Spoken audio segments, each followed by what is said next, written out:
Secrets of women نامی اس کتاب کا اصل مقصد یہ تھا کہ اگر عورت ان میں سے کسی بھی جرائم کا اعتراف کر لے تو اس کو سزا دینے کا صحیح طریقہ کیا ہے۔ یہ کتاب عورتوں کی مدد کرنے کے لیے نہیں بلکہ ان کو سزا دینے کے لیے لکھی گئی تھی۔ اس کتاب میں تمام ٹاپکس کو کور کیا گیا۔ ایمبریو کیسے بنتا ہے، سپرم کیسے بنتا ہے، یہ کیسے بتانا ہے کہ کون سی عورت ورجن ہے۔ قدیم یونانی فلاسفرز میں وانڈرنگ ووم یا ووم سفوکیشن کی ٹرم بہت مقبول تھی اور عورت کی انیٹمی سے ناواقفیت کی وجہ سے ہر چیز کا الزام عورت کی بچے دانی یعنی کہ ووم یا یوٹرس پر دھر دیا جاتا تھا، یعنی کہ مردگی کے دورے، پیرالسس، حتیٰ کہ موت بھی ووم سفوکیشن کی وجہ سے ہی ہوتی تھی۔ گریک فلاسفر ہپوکریٹس کے مطابق عورت کے تمام سمٹمز کو ووم ہسٹیریا کے کھاتے میں ڈال دیا۔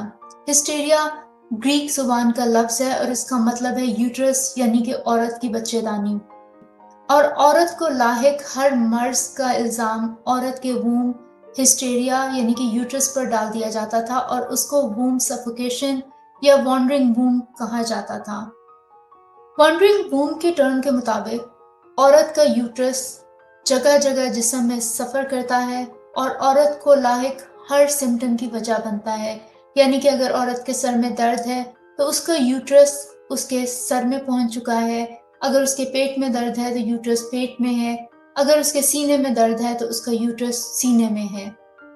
اسی لیے وانڈرنگ ووم کی ٹرم گریک فلاسفرز میں اور اس کے بعد آنے والے زمانے میں بہت مشہور تھی۔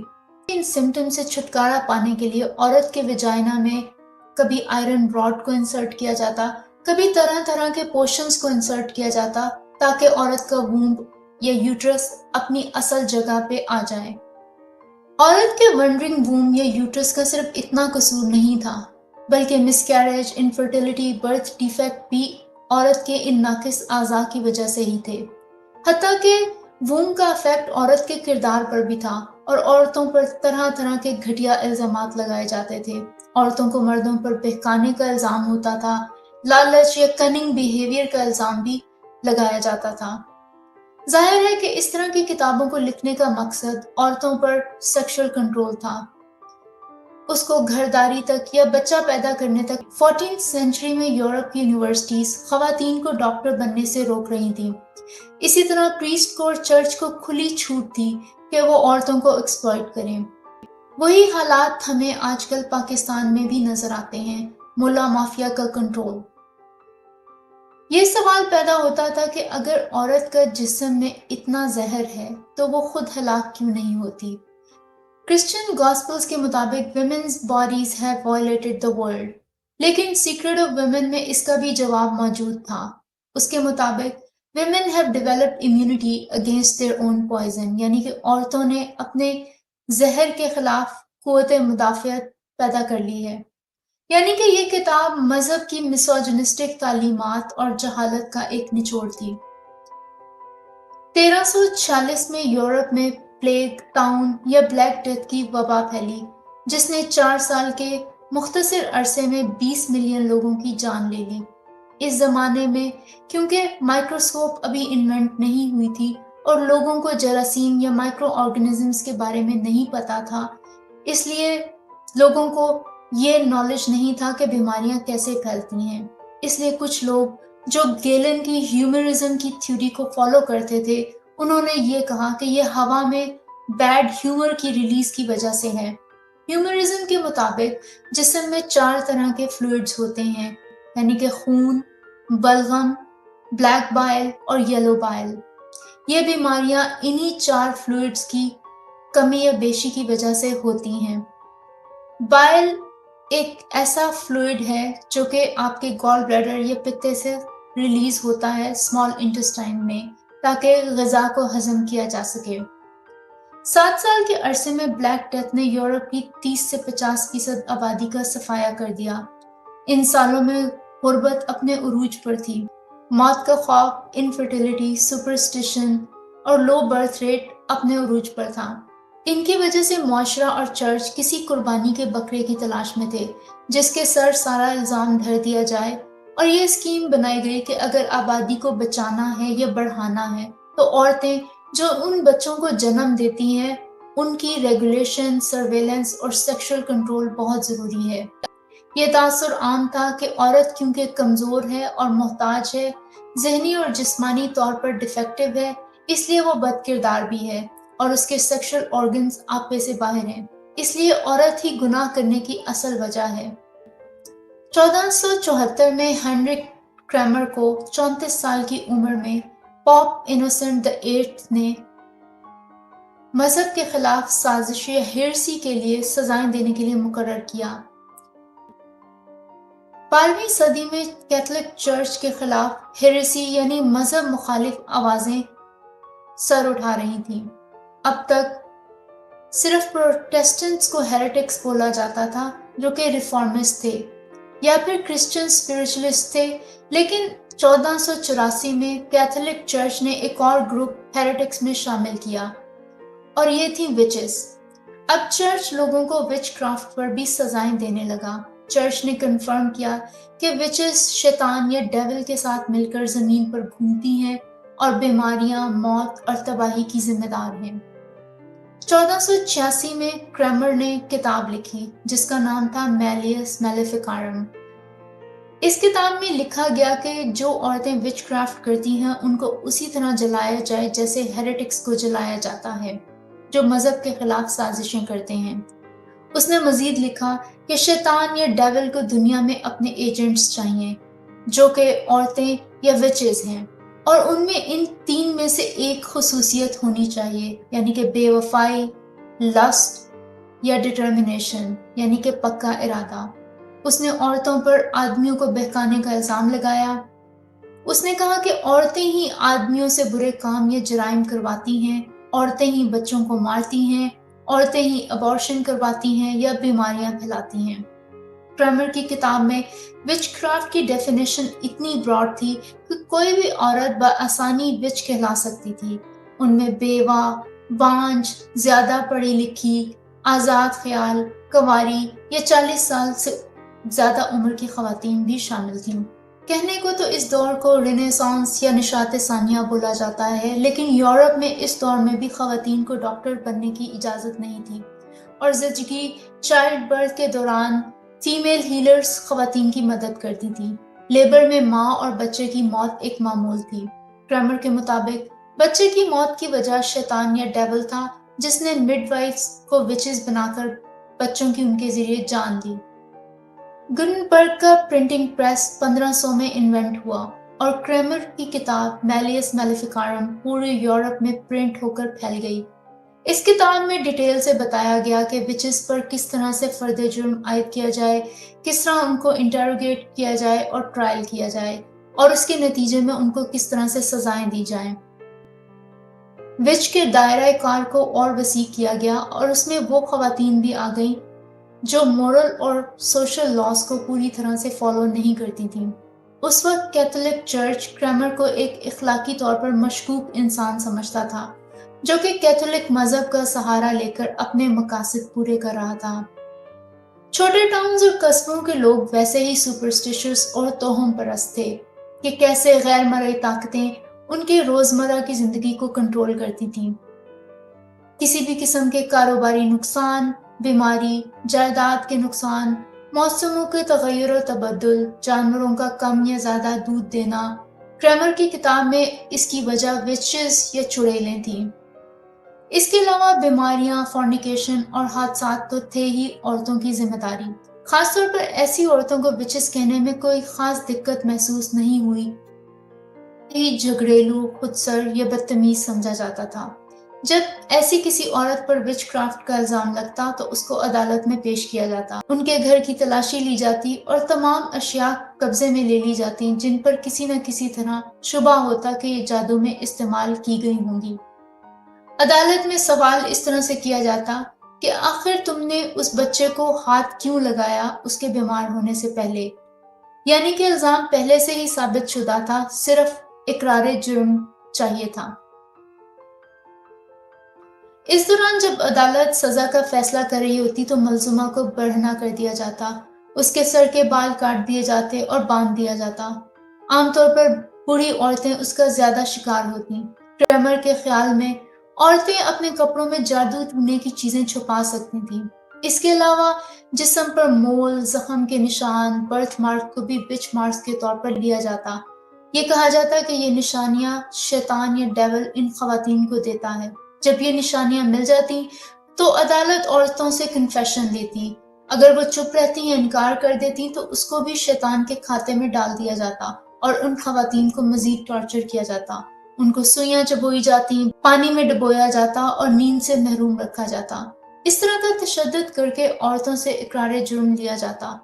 چھوٹے جرائم پر ان سے معافی لی جاتی، درمیانے درجے کے جرم پر ان کو ٹارچر کیا جاتا، جبکہ شدید جرم پر کرامر ان کو آگ کے حوالے کرنے کا حکم دیتا۔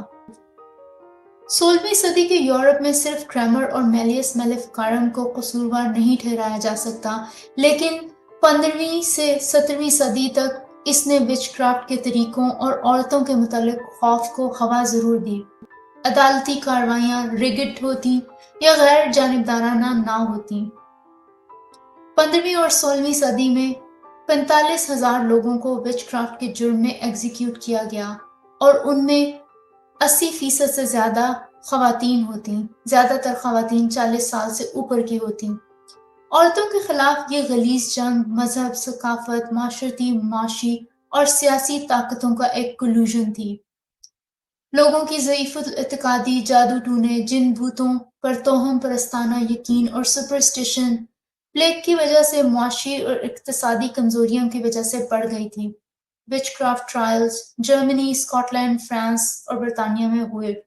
لاچار، غریب، غیر شادی شدہ اور خاص طور پر مڈ وائفز اور طب کے شعبے سے وابستہ خواتین ان مظالم کا نشانہ بنیں۔